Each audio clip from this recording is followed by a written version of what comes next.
नमस्ते दर्शक हो। आइए देखते हैं इंग्लैंड का सौंदर्य और वैभव। ये इंग्लैंड का सौंदर्य और वैभव देखने का हमारा आज का अंतिम दिन है। आज हम फिर से मैनचेस्टर में आए हुए हैं। हमारे पिछले चलचित्र में आपने आधा मैनचेस्टर देखा रहेगा। आज के चलचित्र में हम उर्वरित मैनचेस्टर देखना क्रमशः करने वाले हैं। तो आइए उर्वरित मैनचेस्टर देखना क्रमशः करते हैं। इंग्लैंड की एक बात आपको दिखानी रह गई थी, इसलिए दिखा रहा हूँ। ये इंग्लैंड का पिकाडेली गार्डन्स बस स्टॉप है। बस स्टॉप का स्टॉप नंबर N है। इस फलक पर आपको दिखाई देता रहेगा बस के रूट नंबर लिखे हुए हैं, बस नंबर लिखे हुए हैं। उस रूट पर कौन कौन से स्टॉप आने वाले हैं वो सारे लिखे हुए होते हैं और उस बस के समय लिखे हुए होते हैं। जो समय यहाँ पर लिखे हुए होते हैं उसी समय पर बसेस छूटती है और आती भी है। यदि आप ऐसे बस स्टॉप के तथा ट्राम स्टेशन के फलक पढ़ना सीख गए तो आप गूगल मैप्स के सहायता से कहीं भी इंग्लैंड में घूम सकते हैं। यहाँ पर बस में चलने के लिए दिन भर का पास मिलता है केवल 5 पाउंड में। अभी जो आप पटल पर देख रहे हैं ये बस का पास है, केवल 5 पाउंड में मिलता है। 5 पाउंड में आप दिन भर कहीं भी घूम सकते हैं। 5 पाउंड यानी कि हमारे लगभग 600 रुपये हो जाते हैं। 600 रुपये में आप मैनचेस्टर क्लस्टर में कहीं भी घूम सकते हैं। बोल्टन से 37 नंबर का बस पकड़कर हम मैनचेस्टर में पिकाडेली बस स्टैंड पे आए हैं।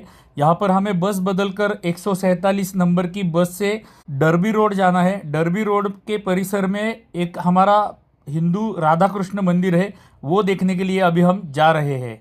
अभी हमने 147 नंबर के बस में बैठकर प्रस्थान किया है डर्बी रोड की दिशा में। डर्बी रोड तक जाने के लिए लगभग हमें गूगल मैप दिखा रहा है कि 20 मिनट लगने वाले हैं। लगभग इसी समय में हम वहाँ पर पहुँचने वाले हैं। ये आजू बाजू के दृश्य हम अभी आपको दिखा रहे हैं। मैनचेस्टर हमने कल के चलचित्र में, पिछले चलचित्र में जो देखा था वो सेंट्रल मैनचेस्टर था। आज हम थोड़ा सा उसके उपनगर की दिशा में जा रहे हैं जिसका नाम है डर्बी रोड। आप देख सकते हैं हम जिस मार्ग से जा रहे हैं उस मार्ग पर हमें अनेक भारतीयों के विपणन केंद्र दिखाई दे रहे हैं। डर्बी रोड परिसर में हम बस से उतर गए हैं। इस दिशा में हमें जाना है। गूगल मैप हाथ में लेकर ही हम जा रहे हैं। आप सामने देखेंगे वहाँ पर पेड़ के नीचे हमें दाहिनी बाजू में मुड़ना है। वहाँ से अंदर जाके हमें वो राधा कृष्ण मंदिर मिलता है। जहाँ पर हमें दाहिनी बाजू में मुड़ना है वहाँ पर फलक भी लगाया हुआ है हिंदू टेम्पल का तथा गांधी हॉल का। ये गांधी का नाम क्यों देते हैं सारे स्थानों पे पता नहीं, किंतु यहाँ से अंदर जाके वो स्थान मिलता है। सामने अभी आपको भगवा ध्वज दिखाई देने लगा रहेगा। जहाँ पर भगवा ध्वज है वहीं पर हमारा हिंदू राधा कृष्ण मंदिर है। माध्याह्न के लगभग 12 सवा 12 बजे है, फिर भी हमें अत्यंत ठंडी लग रही है क्योंकि वातावरण ही ऐसा है। भारतीय लोगों को वहाँ पर बहुत ठंडी फील होती है, ठंडी लगती है। अभी हम पहुँच गए हैं मुख्य स्थान पर जहाँ पर लिखा हुआ है Indian religious charitable trust Gandhi hall, ऐसा वहाँ पर फलक लगाया हुआ है। राधा कृष्ण मंदिर नहीं लिखा है लेकिन चैरिटेबल ट्रस्ट का नाम लिखा हुआ है।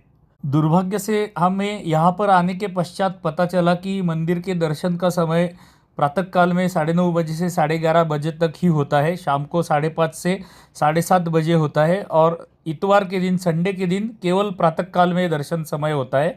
अभी 12 बज के गए हैं, मंदिर बंद है। हम क्षमा चाहते हैं कि आपको मंदिर अंदर से हम दिखा नहीं सके, किंतु मंदिर बाहर से हम अभी आपको दिखाते हैं।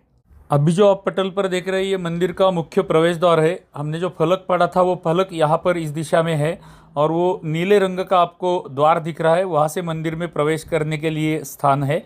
अभी मंदिर तो बंद है, हमने आपको बोला है, किंतु यहाँ के जो इंग्लैंड के सभी मंदिर है वो हमारे जैसे, भारत के जैसे पूरे दिन भर खुले नहीं रहते हैं। मंदिर के समय होते हैं। बहुत से मंदिर कम्युनिटी हॉल में, चर्च में पहले माले पर ही बनाए जाते हैं और उनके समय देखकर ही हमें मंदिरों में जाना पड़ता है। दुर्भाग्य से गूगल के ऊपर भी हमें इस मंदिर के समय की जानकारी नहीं मिली थी। डर्बी रोड के इस राधा कृष्ण मंदिर से 3-4 किलोमीटर पर ही एक गीता मंदिर है। अभी वो मंदिर भी बंद रहेगा, दोपहर का समय है, माध्याह्न का समय है, इसलिए हम वहाँ जा नहीं रहे। यदि आप कभी मैनचेस्टर जाते हैं तो ये दोनों मंदिर आप देख सकते हैं। एक विशेष बात हमें यहाँ पर देखने के लिए मिली, इसलिए आपको दिखा रहे हैं। स्ट्रीट लाइब्रेरी करके कंसेप्ट हमें देखने के लिए मिला। फुटपाथ के ऊपर ये एक छोटा सा कबर्ड रखा गया है और उसमें अनेक ग्रंथ रखे गए हैं और उन ग्रंथों को यहाँ के लोग लेके जाते हैं, पढ़ते हैं और फिर से लाके रख देते हैं। ऐसी ये स्ट्रीट लाइब्रेरी हमें देखने के लिए मिली। गीता भवन मंदिर भी अभी बंद है, इसलिए हमने वहां पर जाना कैंसिल कर दिया है। अभी हम डायरेक्ट जा रहे हैं कैसल फील्ड देखने, जहां पर हमें कैनॉल्स और बोट्स देखने के मिलेंगे, जो यहाँ की विशेषता है। 41, 42, 43 इन तीन में से कोई भी एक बस पकड़ के हमें कैसल फील्ड जाना है। मैनचेस्टर में भी हमें अनेक प्राचीन वास्तुएं देखने के लिए मिलती है। इनमें से अधिकतर वास्तुएं यूनिवर्सिटी की होती है, मैनचेस्टर यूनिवर्सिटी की। आप देख सकते हैं ये पटल पर जो दिख रहा है ये सारा मैनचेस्टर यूनिवर्सिटी का कैंपस है। और प्राचीन वास्तुएं हमें अनेक मैनचेस्टर में देखने के लिए मिलती है। उसके साथ में आधुनिक वास्तुएं भी देखने के लिए मिलती है। ये सारा मैनचेस्टर यूनिवर्सिटी का प्रांगण है या परिसर है, और उसी के सारे बिल्डिंग्स हम देख रहे हैं। मैनचेस्टर में हमें विश्व के सारे प्रभागों के, खंडों के, देशों के लोग मिलते हैं। सारे धर्मों के, पंथों के, मज़हब के लोग मिलते हैं। मज़हब के लोग तो अधिक हमें देखने के लिए मिलते हैं। विविधता, संस्कृति की विविधता हमें मैनचेस्टर में देखने के लिए मिलती है, और अच्छा लगता है सब कुछ देखने के लिए। बोल्टन, मैनचेस्टर आदि शहरों में जो बस का नेटवर्क है उसे बी नेटवर्क नाम होता है। सारे बी नेटवर्क के आपको बस दिखाई देंगे। इसको बी नाम क्यों दिया है, इसका इतिहास मैं आपको अंत में बताऊंगा इस चलचित्र के। ओवरऑल पूरे इंग्लैंड में हमें व्यक्ति के जीवन को, दिव्यांग लोगों को, वृद्ध व्यक्तियों को अत्यंत महत्व दिया जाता है। ये स्थान स्थान पर देखने के लिए मिलता है। सारे सार्वजनिक स्थानों के ऊपर दिव्यांगों के लिए व्यवस्थाएं की जाती है। चाहे वो टॉयलेट हो, म्यूजियम्स हो, बसेस हो, ट्राम्स हो, जो कुछ भी हो, उनको अधिक महत्व दिया जाता है। हमारे पिछले चलचित्र में ये मॉन्यूमेंट हमने देखा था। ये मैनचेस्टर का सेंट्रल एरिया है, जिसे सेंट पीटर स्क्वायर बोलते हैं। यहीं पर ट्राम स्टेशन है और मुख्य बस स्टैंड भी इस सेंट पीटर स्क्वायर में ही है। यहीं से हम इधर उधर घूम सकते हैं। घर से लाई हुई सब्जी भाजी हमने खा ली है। अभी हम कैसल फील्ड की दिशा में जा रहे हैं। मैनचेस्टर इंग्लैंड का औद्योगिक केंद्र है, इसलिए यहाँ पर ऐसे 5 स्टार होटल्स भी हमें देखने के लिए मिलते हैं।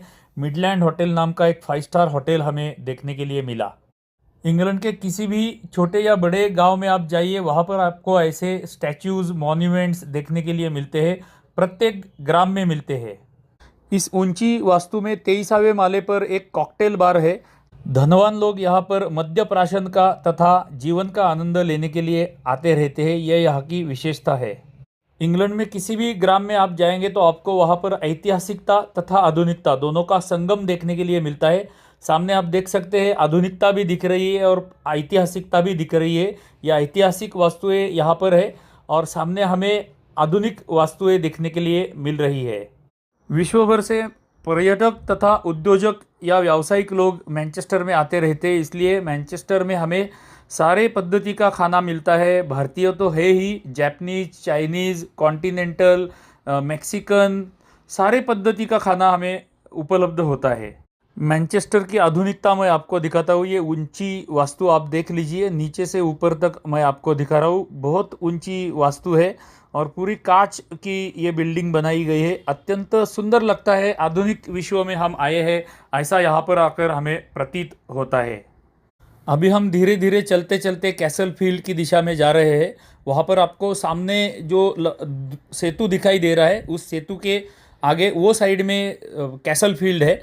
हमने ऐसा सुना है कि इसी क्षेत्र में हमें एक रोमन एम्पायर का किला भी देखने के लिए मिलता है। किले के अवशेष देखने के लिए मिलते हैं।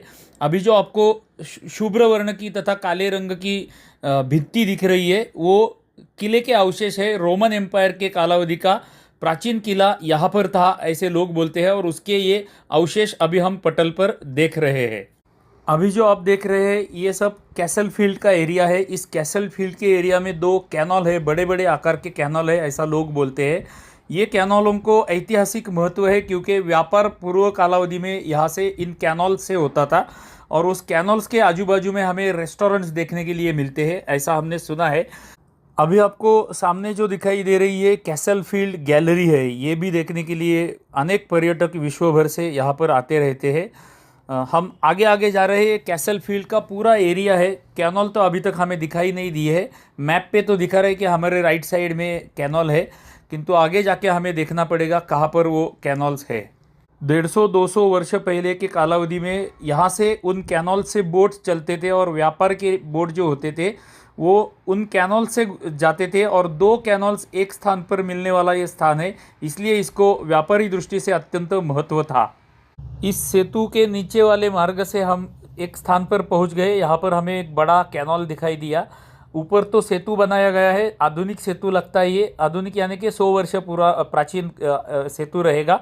यहाँ से बोट कैसे जाते रहेंगे हमें पता नहीं चला, किंतु जो हमने सुना था, इस स्थान के विषय में पढ़ा था, वो सब कुछ हमें यहाँ पर देखने के लिए मिल रहा है। अनेक सेतु हमें देखने के लिए मिलते हैं यहाँ पर। हमने कुछ लोगों को पूछने के पश्चात हमें पता चला कि हम योग्य स्थान पर आए हैं। सामने जो लकड़ी का सेतु आपको दिख रहा है, ये प्राचीन ऐतिहासिक सेतु है और उसके वो साइड में रेस्टोरेंट्स है जहाँ पर लोग एंजॉय करने के लिए आज भी आते हैं। ये है सारा कैसल फील्ड का एरिया और ये कैनल आगे जाके दूसरे बड़े कैनल को मिलता है और उस कालावधि में नौकाओं का आना जाना यहाँ से होता था। इस कैसल फील्ड के क्षेत्र में हमें अनेक पर्यटक तथा उनको इनकी जानकारी देने वाले गाइड्स भी देखने के लिए मिले। गाइड्स लेकर लोग यहाँ पर आते हैं और इस क्षेत्र की जानकारी लेते हैं। यहाँ के कैनल के तट पर होने वाला रेस्टोरेंट आपको दिखाना रह गया था, वो मैं अभी आपको दिखाता हूँ। सामने आप नीचे देखेंगे तो आपको एक फव्वारा दिखाई देता रहेगा। वो फव्वारा कैनल में बनाया गया है, सुंदर दिखता है और उसके बाई बाजू में हमें रेस्टोरेंट दिखाई देता है। मैं थोड़ा सा आपको जूम करके दिखाता हूँ। ये रेस्टोरेंट है और उसके सामने वो फाउंटेन बनाया गया है। ये सारा कैनल का परिसर है। ऐसे रेस्टोरेंट यहाँ पर बहुत है। मैनचेस्टर में पैदल घूमते समय हमें अनेक ऐसे मधुमक्खी के स्टैचूज़ बनाए हुए दिखाई देते हैं। विविध रंगों के, विविध आकारों के मधुमक्खी के स्टैचूज़ हमें देखने के लिए मिलते हैं। इसके पीछे ये कहानी है कि यह औद्योगिक ग्राम था प्राचीन कालावधि में और यहाँ के कामगार जो थे वो कामगार मधुमक्खी जैसे काम को चिपक कर काम करते थे। सब लोग मिलकर काम करते थे मधुमक्खी जैसे, इसलिए मधुमक्खियों के अनेक पुतले हमें मैनचेस्टर में देखने के लिए मिलते हैं। ये गोरे लोग भारत को बोलते हैं कि भिखारी भारत में बहुत होते हैं, किंतु हमें इंग्लैंड के प्रत्येक ग्राम में ऐसे भिखारी देखने के लिए मिले जो गिटार या क्लैरोनेट बजाकर भीख मांगते हैं। ऐसे बड़े बड़े स्पॉट्स जो होते हैं, जैसे ये सेंट पीटर्स का स्पॉट है, यहाँ पर ये लोग भीख मांगते हैं। तो दर्शकों, मैनचेस्टर दर्शन के दूसरे भाग की हम यहीं पर इतिश्री कर रहे हैं। आशा करता हूँ कि अब तक जो 11 चलचित्र हमने इंग्लैंड के देखे वो आपको अच्छे लगे रहेंगे। ये सारे पहले 12 और ये आज का 12वां चलचित्र देखने के लिए हमने हमारी वाहिनी पर इंग्लैंड नाम की एक प्लेलिस्ट बनाई है। वो प्लेलिस्ट का अवश्य लाभ उठाइए। इंग्लैंड नाम के हमारे प्लेलिस्ट में आपको सारे इंग्लैंड के चलचित्र देखने के लिए मिलेंगे। दक्षिण इंग्लैंड से लेकर उत्तर इंग्लैंड तक सारे चलचित्र एक ही स्थान पर आपको उस प्लेलिस्ट में देखने के लिए मिलेंगे, तो उस प्लेलिस्ट का अवश्य लाभ उठाइएगा।